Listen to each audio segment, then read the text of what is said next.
Bonjour mes chers amis, nous voilà réunis ce matin pour une nouvelle étude de Michelet et une nouvelle étude avec un nouveau chapitre, puisqu'on va démarrer le chapitre Chai, veut dire la vie, 18, le 18e chapitre de Michelet. Et comme on a l'habitude de le faire, donc on va faire une petite introduction à ce chapitre pour essayer de comprendre, de voir ce qu'il nous réserve comme surprise. Et voilà donc qu'on peut diviser ce chapitre en trois parties. La première, c'est du premier verset, du 1 au 9. De quoi va traiter cette première partie? Ce sont les désirs de l'insensé ou aussi de l'utilisation de la bouche, la bonne utilisation ou non, ça, en sachant que la langue peut être le vecteur de la sagesse, mais peut être aussi un vecteur de la dispute. Alors ensuite, du verset 10 au 19, c'est la louange de ceux qui placent leur confiance en Hachem et par opposition, ceux qui déposeront, on va dire, cette confiance en leurs biens, ceux qui comptent sur leur richesse ou leur intelligence pour s'en sortir dans la vie sans tenir compte du paramètre d'Hachem dans l'équation de la vie. Et la dernière partie, du verset 20 au verset 24, c'est l'éloge d'une femme bien. Également, il sera question d'amitié fidèle et la paix ou la dispute qui dépendent finalement de la langue. Alors, on va commencer tout de suite par le premier verset. Leta'ava yevakesh nifrad, bechol tushia yitgala. Leta'ava yevakesh nifrad. Donc celui nifrad qui se tient à l'écart, leta'ava yevakesh, eh ben, il poursuit son désir. Il faudra dire maintenant, expliquer pourquoi, pour poursuivre le désir, il faut se tenir à l'écart. Bechol tushia yitgala.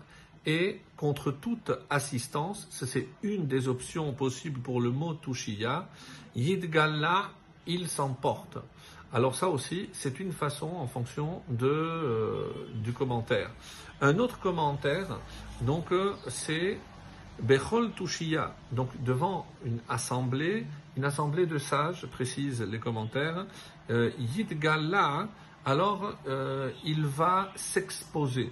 Parce que on avait déjà vu ce terme, Yidgala, c'est comme Yidgalé, donc c'est se dévoiler, dévoiler sa cupidité, dévoiler justement sa sottise de chercher toujours son profit dans ce monde. Alors, le Nifrad Rachidi, pourquoi il se sépare ou de qui il se sépare, et avec le Radak et d'autres commentaires disent mais Hachem, mais Haël, le Radak aussi pense pareil.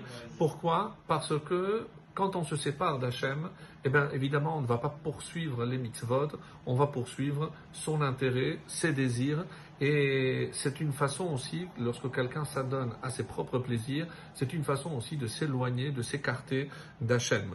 Et comme on l'a expliqué ici, qu'est-ce qui va se dévoiler? Eh bien il va dévoiler parce que devant les sages, donc il ne peut pas faire semblant, et devant les sages, donc finalement c'est sa honte qui va se dévoiler. Le Malbim parle ici de Tushiya Tash Koho, Bechol Tushiya Yidgala, donc il va dévoiler finalement sa faiblesse. Parce que, évidemment, lorsque quelqu'un se laisse emporter par ses désirs, par ses pulsions, c'est aussi l'expression de sa faiblesse.